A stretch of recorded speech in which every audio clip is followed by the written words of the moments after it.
In this industry, in this business, you survive or you die based upon the ability to manage your costs. I would just add, or in Tesla's case, you thrive. There we have it, Tesla Investor Day 2023. I just have to say, if you claim to be an investor and you're not more convicted about your investment in Tesla, I would suggest you weren't paying close enough attention, or maybe, just maybe, you're more interested in short-term stock moves or the end product rather than the mission of Tesla or the engineering that's required to make all of this happen. It's okay if so, but let's call a spade a spade. Throughout this video, you'll notice a few themes. The first one is this. What's funny though in this kind of whole process is that just recently Toyota just called this an engineering work of art. The Model Y. That was humbling, but at Tesla, it's not good enough. If we're going to scale the way we want to do, we have to rethink manufacturing again. Tesla is laser focused on a relentless pursuit of efficiency, and hyper cost reduction is the DNA of Tesla. They're not resting on their success, but they're doubling and tripling down on innovation as their team, talent, experience, and scale actually grows. Tesla is obsessive about gathering relevant data, measuring and analyzing that data to make decisions, and continuously innovating to deliver better products at better prices. If you're not eating this up as an investor, then I honestly don't know what to tell you, respectfully. Some folks were hoping for a shiny new car unveil, but what we got was even better in my opinion. A shiny new factory and manufacturing blueprint to achieve massive scale at ridiculous margins. I'll take the latter 7 days and twice on Sunday as a long-term investor. But not to fear, the shiny toys are coming, by the way. Tesla just laid out a plan to reduce costs up to 50%, which is what they're calling the 2-for-1. What's that, you say? You don't think or you don't believe Tesla will be able to do this? Okay, I would counter by saying check the tape. And for non-athletes, this just means look at their track record and what they've already accomplished. There is your proof. Sure, maybe some things will be late, but they will be delivered. I also want to mention, for everyone that was expecting a new car unveil, Tesla is not going to Osborne their current product lineup for a product that is still a few years away. The next-gen factory that will produce the more affordable Tesla has not even broken ground yet. Here you have it. Even Adam Jonas is understanding this concept, and I say even because yes, this is the same Adam Jonas that had a Tesla stock price target of $10 per share in 2019 when the stock was around $200. One other quick thing, if you were bored by this, I just think it's a bit disrespectful to the Tesla team. These people are dedicating their lives to solving very hard problems to make our future better. They also put time and effort into this presentation, and even if you didn't like it, I hope that that is not lost on you. I just think personally the boring take for what just happened is not a great look, but of course that's just my .02. And again, respectfully, I would just add, I don't think the following is boring at all. Let me summarize this. The big deal is we already think that the Tesla powertrain portfolio is world-class leading. But the question is when can other OEMs catch up? This is another step change forward. If they're developing a new powertrain platform, then they're going to actually move even further ahead of the competition, only days after Toyota says that the Model Y is a work of art. So now they're leaping further ahead in the future. Tesla is almost alarmingly focused on relentless innovation across every aspect of the business. As you can see in this slide, in just 5 years, Tesla has reduced the powertrain factory by 75% and made it 65% cheaper. Oh, and they did this while making zero compromise on performance, as any of us know that have been in a Tesla. And we won't jump into this bit too much further because sure, Optimus is still more in the future, but can we just talk? These clips of Optimus were honestly pretty incredible. If this is not CGI, this seems to be really impressive progress in just the last few months, if you ask me. So I don't know about you, but watching Optimus assemble another Optimus was a pretty surreal experience. And look, I know we may not have these in our homes anytime soon, but can we just talk about and appreciate the dexterity and what's going on just in this clip alone? I personally think this is wild. One other theme I would like to put out there is this whole idea that there was no new information shared at this event. I'm honestly with SMR on this one. I try to be polite, but we have to talk about the facts of what happened. And to everybody who is about to show up on the screen as examples, this is nothing personal, but we have to talk about this. And trust me, there were plenty of examples of tweets like this. And some respected Tesla community members going as far as calling this useless, maybe worse than useless, maybe bad for Tesla to share all that they did. Respectfully, as always, James, I'm personally not worried at all about Ford, GM, or Toyota trying to even copy what Tesla did. They just can't do it. They don't have the talent, experience, or know-how. If you watch the presentation, your takeaway should be that Tesla is doing as much as possible custom, not off the shelf, in-house, meaning other companies cannot just go copy these things. Everybody should know Troy, and he calls it unnecessary, and 472 people have thus far liked it. Neats out. They didn't explain how to get to 20 million, no announcement, all stuff was already known, or most of it. We'll counter these points shortly. And just one more, Corey says, I thought Elon didn't care for useless meetings, a presentation of info that the investor community already knew about. I lied, one more, EM says garbage. I can't believe they made a day of this to do a show and dance for the fund managers and not tell them anything new. All right, guys, for the rest of this video, let's pay attention to some new information because you guys are telling me that you have known everything I'm about to say. But first, let's take a quick break. I've had many friends and family members inquire about the wallet I've been using the past year when they see it, and they say one of two things when they see this. What's that? Or, is that an Apple AirTag in your wallet? The answers are Ekster, and yes, Ekster is the sponsor of this video, but I have been a raving fan of theirs now for over a year. This has been my daily driver for the entire time, and hands down, my favorite wallet that I've ever owned. You really just can't beat the card fan feature. As you can see, it's also held up ridiculously well. It's made of high quality, durable material. This model does have that dedicated slot for an AirTag, so you can say goodbye to losing or misplacing your wallet. Ekster wallets also have built-in RFID protection, and if you don't know what that is, I would encourage you to Google it sometime. If you'd prefer an even slimmer profile, Ekster has solar-powered tracking devices too. They charge in the sun, you can ring your phone from the tracker, and you can ring the tracker from your phone. Ekster has all kinds of accessories like cash clips, weekend bags, key trackers, and MagSafe card holders that I will use sometimes if I'm just running to a friend's house. You can get up to 25% off if you use my link in the description below, and this specific deal will only be good for the next few weeks. I've personally really been enjoying Ekster products, and I think that some of you would as well. Here's one small example. Was this not new? Did you know that Tesla has its own software to monitor the drive unit to get the balance and rotation right? Sure, you can buy software to do this, but Tesla said, hey, we'll make a better one for this problem because in the long run, it's worth it. Tesla's is faster and more accurate already, and no, this was not easy to do. This allows them to iterate through millions of drive unit designs to ultimately pick the best one. In even simpler terms, Tesla vehicles are about to get more powerful and more efficient. Let that sink in. And just have a listen to one of the world's leading experts on drivetrains talk about part of that in Tesla's new motor. I kind of knew that this was going to be coming down the road, but 30% more power at basically a less cost by going to a hairpin motor is huge. And they didn't say anything, but you know what? Look at that video. Look at that video. You're going to see where they're welding the tops, laser welding the tops of all those hairpins back together. I'm telling you what, I was sworn to secrecy, but even Corey can't keep me shut on this one. This is a big deal, folks.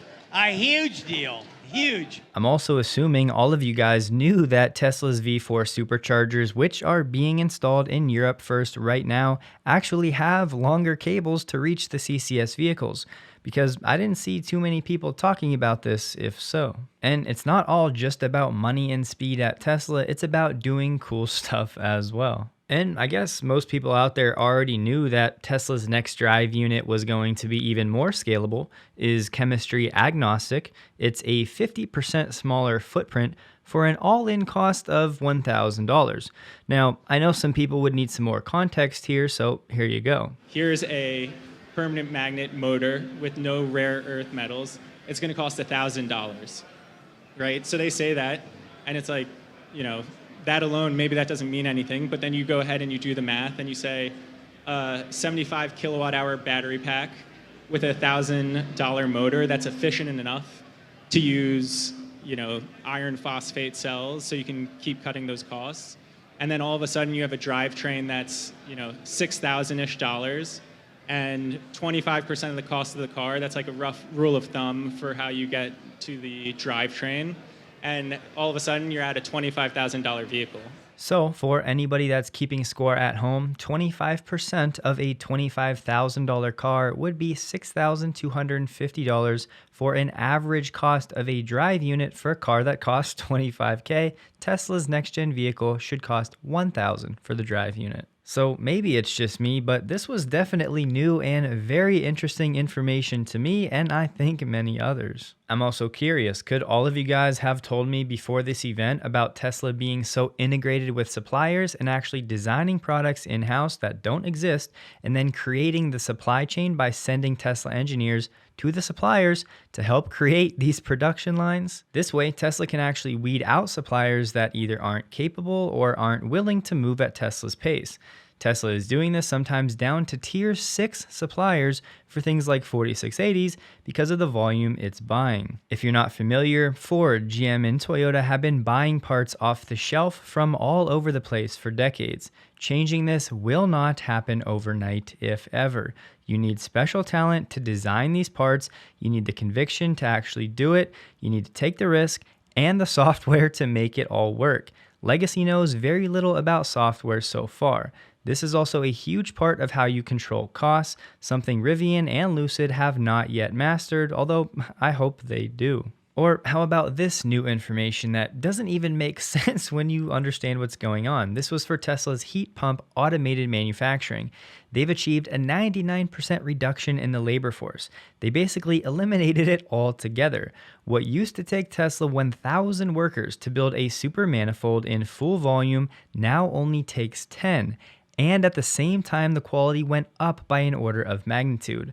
Does this matter? And we are going to push this type of thinking into our supply base more and more, who will be building our complex assemblies. This is the only way we think we can confidently scale to the 20 million vehicles target. So yeah, I would say that bit definitely matters, but I guess most of y'all already knew that. Now look, in fairness, there were some parts of the presentation a lot of us did know and others may have been a bit dry, but there is a much broader Tesla investor audience that's not as far into the weeds as some of us here on Electrified and other social media channels. And if you were listening to Elon's main message, you'll know this wasn't just for Tesla investors, but meant as hope for investors of Earth. But quickly back to our main theme of this new information that was there if you were looking for it. Did you know that Tesla is now planning to use its in-car navigation to predict upcoming supercharger occupancy in real time using real-world data? Tesla wants this to be like an air traffic controller system, while other OEMs are sending their customers to Electrify America. And yeah, I know CCS is now open, the software is turned on if you missed that news, but it's only a few stations. So in the future, when a user plugs in a supercharger destination, it will actually include that person being at the stall sometime in the future in real time. Now, this one is deep, but I can't not mention it. Tesla's next drive unit, using permanent magnet motors, is using no rare earths.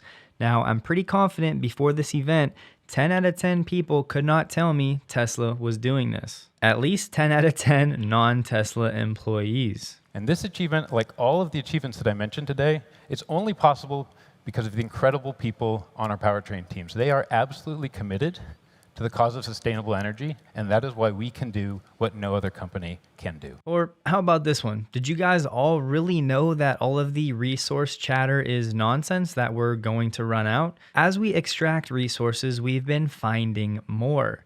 The reserves have actually increased since 2000 as the sustainable economy has been growing. We do need more refining, that's accurate to say, but I guess y'all already knew this. So really, amongst yourself, just ask yourself, are you actually on board with Tesla's main message and mission? The main message of today, and I really wanted today to be not just about Tesla investors who own stock, but really anyone who is an investor in Earth. And what we're trying to convey is a message of hope and optimism. And hope, optimism that is based on actual physics and real calculations, it's not wishful thinking. Earth can and will move to a sustainable energy economy, and will do so in your lifetime. I guess I just speak for myself, but I think that's pretty awesome. I think part of the disconnect is this will only happen with thousands of small improvements everywhere, some bigger than others, but overall being laser focused on constant improvements and constantly pushing the boundary of what's possible at every level of the business. It's a culture at Tesla, not just a company. Other companies cannot just copy a culture. It takes time and years and talent and experience to actually build it. Now, we can't go on without talking about a crucial part of Tesla's scaling and margin plans, 4680 production. This process has been slower than some had hoped and slower than Tesla predicted, but they literally said they have the dry battery electrode process up and running across 5 different machines, and they're working on the 6th generation in Austin, with each iteration implementing new improvements. This has been the limiting factor for 4680 production. It's now completely automated and is constantly rolling out dry battery electrodes. This is over 20 times the productivity of the Cato Road Tour on Battery Day. As Drew said, there's no spoon, no drying time. It gets cut up and goes straight into the battery. Tesla is also already working on Generation 7, and they hope to have that out later this year. But hey, no point in Investor Day because we all knew all of this, right? Wrong. And not to oversimplify, I just think most people can't contextualize what it really takes to make things like this actually happen. These step change improvements are literally only possible in a culture like Tesla that is the antithesis to legacy OEMs operations. This factory is 10 times smaller volumetrically, which means much lower capex per gigawatt hour of output. As Steven would say, this matters. And let's just toss in this lithium refinery going into commissioning at the end of this year. That means breaking ground to producing within 12 months. I still think the narrative about the talent at Tesla is egregiously slept on. These speakers and leaders that Tesla has leading teams are all kinds of impressive. Dialed in, excited, focused, and capable. People that have been with the company now for years. And we all should know the story about new talent wanting to be at Tesla. Check this out. Tesla had 3 million applicants in 2021. At the beginning of 2021, Tesla had 70,757 employees. At the end, they had 99,290 for an additional 28,533. Of 3 million applicants, that works out to a 0.9% hire rate. This means Tesla is getting the cream of the crop. But I'm sure everybody knew these numbers and didn't need a reminder at Tesla's Investor Day, right? And we just have to take a second to admire this beast. It's looking better and better. I would have loved pricing and more detail just like all of you, but it's just too soon. That time will come, and as I always say, the best things in life are worth waiting for. But let's touch on Tesla Energy because the team sure did. It sounds like some people must have missed this little graphic up here. The 2 new Tesla Energy products coming in 2023. Could it be a newer, better Powerwall? Sure, and I have no idea what this other thing is, but Drew said there will be no bigger Megapack because that's as big as you can go to transport. And I won't even get into Tesla's bit on the virtual machine mode, which is a firmware for the Megapack and just inertia stabilizing the grid, but I would venture to guess 9 out of 10 Tesla fans cannot explain at all what that is. So yes, that would have been new information to most people, but it flew right over the heads of many. But here's one many will understand. Over the past 4 years, Tesla has increased the installation speed of Megapack by 4x and reduced the total labor involved by 3x. And if y'all already knew, why didn't you tell me that Tesla Electric was going to offer unlimited charging for $30 a month in Texas? Tesla can do this because Texas has a ton of wind, so this is Tesla's way of incentivizing people to charge at home at night directly from renewable power, which will further reduce the total cost of ownership of electric vehicles, driving higher and bigger TAMs. It's actually brilliant. The places I used to work and the top manufacturing companies in the world, they don't sit together. Yeah, we are one team. Nowhere I know has all these teams together thinking about these processes from the very beginning. In fact, all of those engineering teams, manufacturing, design, automation, they're all in one org. They all report to one person. We can't point fingers at each other, so we have to solve them together, which is the best way to innovate. This is another topic I think most people don't understand well. The cross-pollination and problem-solving across divisions at Tesla and even across companies of Elon's empire, Tesla and SpaceX, is rare and special and will play out handsomely in the long run. We did it by designing the entire vehicle and the entire factory together as one company. And this sets Tesla apart. We have small and highly capable teams, and to make a critical decision, we can have the battery cell chemists, the mechanical engineers, the manufacturing engineers, the supply chain team, the automation designers, the software programmers, all in one room, working together in real time. And that allows us to make decisions that are best for the whole car and to make them really fast. And that approach is unlike traditional automotive engineering, which is really fractured. And if you were to go buy like a premium German electric car, the engineers who designed the drive inverter in that car, they did not work for that car company. They worked for a contractor. And at Tesla, we designed the entire car and the factory that builds it. So yeah, I don't think I need to expound on that any further. And I really wish some of you guys would have told me that Tesla is now using less silicon carbide for semiconductors. That's expensive and hard to scale. They can still extract 2 times as much heat with its own new custom microprocessors. These new purpose-built microprocessors that are half the cost, just one of them does the job of what 4 of the older version could do. All of these innovations add up to how Tesla has world-leading margins, and they'll continue to get better. This stuff doesn't just happen. To bring this back home to where we started, Tesla has reduced the cost of the Model 3 by 30% in the last 4 years while making the product better. Tesla is doing things like this across the entire business. Wall Street is confused because they think Tesla didn't lay out a step-by-step explanation to get to 20 million vehicles per year. The thing is, though, they actually did. As Tesla drives costs down, the affordability of Teslas will go up, opening up a bigger and bigger addressable market of people that can actually buy a Tesla or product. This is the way to 20 million, and whether it takes 8, 10, or 15 products doesn't really matter nearly as much as the fact that Tesla knows what does matter, and that's being the best company in the world at manufacturing and controlling the supply chain, being vertically integrated. Also remember, these cost reductions don't just come from one place. So when other OEMs start marketing, we're doing Gigacast 2, we're going to be profitable just like Tesla, just know it's nonsense. Here's a slide that Wall Street should be salivating over, but for some reason they need their hands held a bit more apparently. Tesla's operating expenses as a percentage of revenue have gone from 17.7% in 2018 to 6.6% in Q2 of 2022. This is absurd. Or, in Zach's words, this is quite staggering.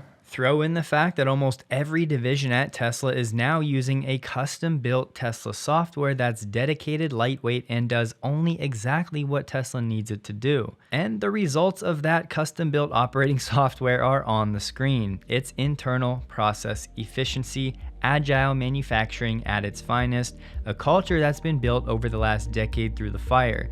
You can't replicate this, you can't catch a moving target when the target is moving faster than the challengers. So, did anybody notice a theme? Tesla is playing the long game. They make decisions for the long run.